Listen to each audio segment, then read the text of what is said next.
9월 11일 새벽 예배를 주님 앞에 드리도록 하겠습니다. 코로나19로 인해 예배를 드리시는 모든 분들도 집안에서 경건한 마음으로, 동일한 마음으로 함께 임해 주시면 감사하겠습니다. 다 같이 주님께서 알려주신 기도를 드리도록 하겠습니다. 하늘에 계신 우리 아버지, 아버지의 이름을 거룩하게 하시며 아버지의 나라가 오게 하시며 아버지의 뜻이 하늘에서와 같이 땅에서도 이루어지게 하소서. 오늘 우리에게 일용할 양식을 주시고 우리가 우리에게 잘못한 사람을 용서하여 준 것 같이 우리의 죄를 용서하여 주시고 우리를 시험에 빠지지 않게 하시고 악에서 구하소서. 나라와 권능과 영광이 영원히 아버지의 것입니다. 아멘. 다 같이 찬송 486장을 주님 앞에 드리도록 하겠습니다.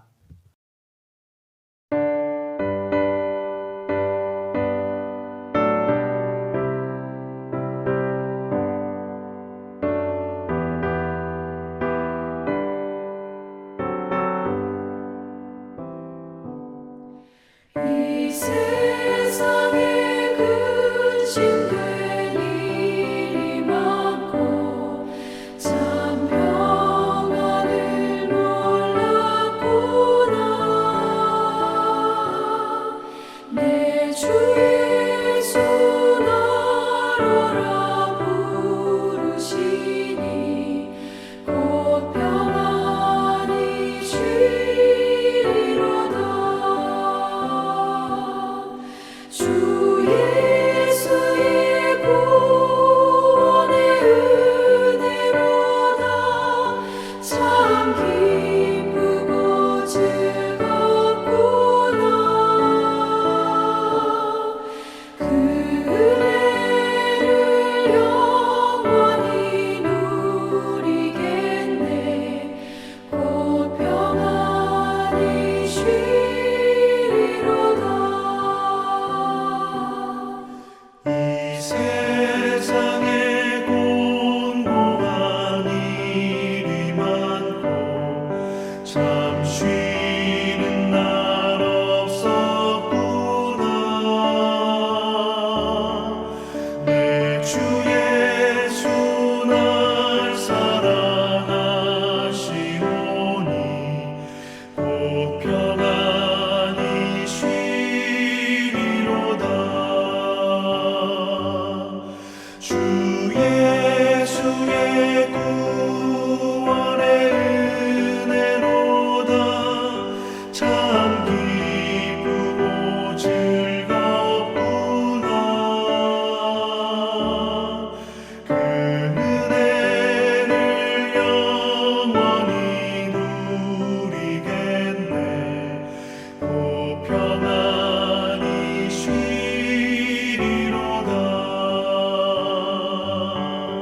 이 세상에 죄악된 일이 많고 참 죽을 일 쌓였구나. 내 주 예수 날 건져 주시오니 곧 평안히 쉬리로다. 주 예수의 구원의 은혜로다. 참 기쁘고 즐겁구나. 그 은혜를 영원히 누리겠네.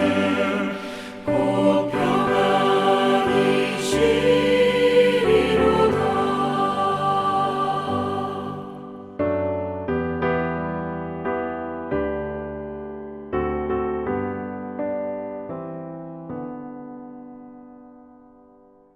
오늘 함께 읽을 말씀은 예레미야 31장 10절에서부터 22절까지의 말씀입니다. 이방들이여, 너희는 여호와의 말씀을 듣고 먼 섬에 전파하여 이르기를 이스라엘을 흩으신 자가 그를 모으시고 목자가 그 양떼에게 행함같이 그를 지키시리로다. 여호와께서 야곱을 구원하시되 그들보다 강한 자의 손에서 속량하셨으니 그들이 와서 시온의 높은 곳에서 찬송하며 여호와의 복 곧 곡식과 새 포도주와 기름과 어린 양의 떼와 소의 떼를 얻고 크게 기뻐하리라. 그 심령은 물된 동산 같겠고 다시는 근심이 없으리로다 할지어다. 그때 처녀는 춤추며 즐거워하겠고 청년과 노인은 함께 즐거워하리니 내가 그들의 슬픔을 돌려서 즐겁게 하며 그들을 위로하여 그들의 근심으로부터 기쁨을 얻게 할 것임이라. 내가 기름으로 제사장들의 마음을 흡족하게 하며 내 복으로 내 백성을 만족하게 하리라. 여호와의 말씀이니라. 여호와께서 이와 같이 말씀하시니라. 라마에서 슬퍼하며 통곡하는 소리가 들리니 라헬이 그 자식 때문에 애곡하는 것이라. 그가 자식이 없어져서 위로받기를 거절하는도다. 여호와께서 이와 같이 말씀하시니라. 내 울음 소리와 내 눈물을 멈추어라. 내일의 삭슬 받을 것인즉 그들이 그의 대적의 땅에서 돌아오리라. 여호와의 말씀이니라. 너의 장래에 소망이 있을 것이라. 너의 자녀가 자기들의 지경으로 돌아오리라. 여호와의 말씀이니라. 에브라임이 스스로 탄식함을 내가 분명히 들었노니 주께서 나를 징벌하심에 멍에에 익숙하지 못한 송아지 같은 내가 징벌을 받았나이다. 주는 나의 하나님 여호와시니 나를 이끌어 돌이키소서. 그리하시면 내가 돌아오겠나이다. 내가 돌이킨 후에 뉘우쳤고 내가 교훈을 받은 후에 내 볼기를 쳤사오니 이는 어렸을 때 치욕을 짐으로 부끄럽고 욕됨이니이다 하도다. 에브라임은 나의 사랑하는 아들 기뻐하는 자식이 아니냐. 내가 그를 책망하여 말할 때마다 깊이 생각하노라. 그러므로 그를 위하여 내 창자가 들끓으니 내가 반드시 그를 불쌍히 여기리라. 여호와의 말씀이니라. 처녀 이스라엘아, 너의 이정표를 세우며 너의 푯말을 만들고 큰 길 곧 내가 전에 가던 길을 마음에 두라. 돌아오라. 내 성읍들로 돌아오라. 반역한 딸아, 내가 어느 때까지 방황하겠느냐. 여호와가 새 일을 세상에 창조하였나니 곧 여자가 남자를 둘러싸리라. 아멘. 지금 이 시간 말씀을 사모하는 마음으로 예배를 드리시는 우리 모든 성도님들을 환영하고 축복합니다. 오늘도 이어서 예레미야 31장 10절에서부터 22절의 말씀을 함께 읽었습니다. 예레미야서는 잘 아시다시피 예레미야 선지자가 이스라엘 백성들에게 선포했던 많은 설교들을 한데 묶은 모음집입니다. 예레미야의 말씀 선포는 남유다가 바벨론에 의해 무너지기 이전부터 시작해서 무너진 이후에도 계속되었습니다. 예레미야는 우상 숭배를 비롯해서 하나님이 슬퍼하시는 여러 가지 죄를 짓는 많은 이스라엘 백성들에게 하나님의 공의로운 심판이 있을 것이라는 메시지를 선포합니다. 그렇습니다. 죄가 있다면 죄값을 치르는 것이 맞는 것이고 또 공의로우신 하나님께서 죄를 지으신 자들에게 공의로운 심판을 한다는 이야기는 어찌 보면 당연한 이야기일 것입니다. 하나님은 그 공의로운 심판의 그 과정 가운데에서 바벨론을 사용하셨습니다. 바벨론이라는 거대한 나라가 이스라엘을 삼키도록 만드셨습니다. 이것을 예언한 예레미야의 말씀은 당시 이스라엘 백성들에게는 받아들일 수 없는 것이었습니다. 현실로 맞이하게 된 포로 생활들은 하나님의 선택된 백성이라고 믿어왔던 이스라엘 백성들에게는 너무나도 감당할 수 없었던 현실이었습니다.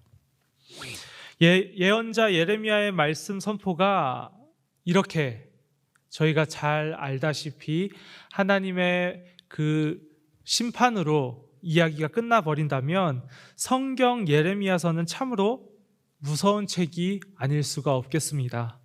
그렇지만 우리 하나님께서는 공의로운 심판과도 같은 분이시지만 또 한편으로는 우리의 아버지 되시며 그 누구보다도 사랑이 많으신 사랑의 하나님이십니다. 그렇기 때문에 예레미야의 선포는 하나님의 무서운 심판으로만 그 이야기를 다 하고 있지 않습니다. 예레미야 30장부터 33장은 사랑의 하나님께서 그 심판 가운데에서도 다시 그 이스라엘 백성들을 회복시키실 것이라는, 하나님께서 자신이 선택하신 그 백성을 회복시키실 것이라는 이야기, 말씀의 예언이 담겨져 있습니다. 오늘 함께 묵상한 예레미야 31장 10절에서 22절의 말씀은 그 사랑의 하나님, 회복시키시는 그 하나님의 말씀, 그 맥을 이어가고 있습니다.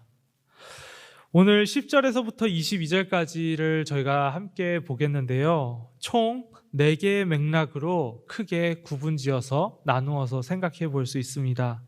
이 4개의 맥락은 나누어서도 생각할 수 있고 또 이어서도 생각해 볼 수 있습니다. 오늘 이 말씀을 통해서 오늘 우리에게 주시는 하나님의 은혜를 누리는 저와 여러분이 되기를 소망합니다. 먼저 첫 번째 맥락은 10절부터 14절까지로 구분지을 수 있습니다. 10절부터 14절은 하나님께서 회복시키실 그 때를 누리는 사람들의 모습을 묘사하고 있습니다. 모든 곡식과 포도주와 가축들을 풍성하게 얻고 근심이 없을 것이며 처녀와 청년과 노인은 춤추며 기뻐하고 즐거워할 것이다. 그리고 제사장을 비롯한 모든 백성들이 만족할 것이라고 오늘 성경은 이야기하고 있습니다. 여기서 우리가 주목할 것이 있습니다. 바로 10절의 말씀입니다. 10절의 말씀은 이렇게 이야기합니다. 이방들아, 너희는 여호와의 말씀을 듣고 먼 섬에 전파하여 이르기를, 이스라엘을 흩으신 자가 그를 모으시고 목자가 그 양떼에게 행함같이 그를 지키시리로다. 여기에서 우리가 주목해야 될 것이 있습니다. 그것은 바로 흩으시는 분도 주님이시고 모으시는 분도 주님이시라는 사실입니다. 10절 말씀에 흩으신 자가, 이스라엘을 흩으신 자가 다시 이스라엘을 모으신다고 기록되어져 있는 것을 볼 수 있습니다. 이 세상의 주권이 모두 하나님께 있다라는 것을 이야기하는 것입니다. 이스라엘 백성뿐만 아니라 오늘 우리가 기억해야 할 것은 이 모든 일들이, 우리의 모든 일들이 하나님의 주권에 있다라는 사실입니다. 공의로운 하나님께서는 흩으실 때가 있고 모으실 때가 있으십니다. 우리는 이 말씀을 통해서 우리의 생각으로는 다 이해할 수 없지만 분명히 공의로우시고 분명히 사랑이 넘치시는 하나님께서 이 세상을 이끄심을 기억해야 할 것입니다. 다음으로 살펴볼 두 번째 맥락은 바로 15절부터 17절까지의 말씀입니다. 라마에서 슬퍼하는 어머니 라헬이 있습니다. 슬퍼하는 이유는 자식이 없어져서입니다. 라헬은 야곱이 가장 사랑했던 둘째 아내입니다. 그런 라헬이 슬퍼한다라는 것은 이미 바벨론에 끌려가 고통을 당하고 있는 많은 이스라엘 백성들에 대한 애통과 슬픔을 표현하고 있는 것입니다. 슬플 수밖에 없는 이유는 그 현실이 너무나도 가혹하기 때문일 것입니다. 소망이 없어 보이기 때문일 것입니다. 그러나 그때에 하나님께서 오늘 라헬을 일으키시는 모습을 우리는 발견할 수 있습니다. 너의 자녀들이 대적의 땅에서 돌아올 것이니 울음소리와 눈물을 멈추라고 오늘 하나님께서는 말씀하고 계십니다. 하나님께서는 우리에게 동일하게 말씀하십니다. 소망이 없어 보이는 이 순간에 눈물을 흘리고 괴로워하는 그 우리에게 주님께서 자신을 소망으로 두라고 말씀하고 계시는 겁니다.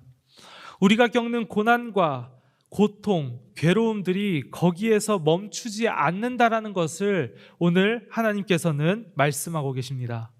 다른 사람은 몰라도 하나님을 믿는 우리들은 소망을 품어야 한다고, 하나님으로 인해 소망을 품어야 한다고 말씀하시고 계시는 것입니다. 이것이 바로 세상 사람들과 믿는 사람들의 구분이며 우리가 마땅히 가져야 할 모습이라고 주님께서는 이야기하고 계신 것입니다. 다음으로 세 번째 맥락을 보도록 하겠습니다. 세 번째 맥락은 18절에서부터 20절까지의 말씀입니다. 우리는 여기에서 탄식하는 에브라임과 이를 들으시는 하나님의 모습을 볼 수 있습니다. 에브라임은 하나님의 백성들을 대표합니다. 에브라임은 이러한 고통의 순간 속에서 스스로 탄식하며 자신의 잘못을 뉘우칩니다. 그때 하나님께서는 에브라임을 내치시는 것이 아니라 사랑하는 아들, 기뻐하는 자식으로서 에브라임을 받아들이시고 불쌍히 여기십니다. 이를 통해 우리는 예수님이 말씀하셨던 누가복음 15장의 말씀을 떠올릴 수 있습니다.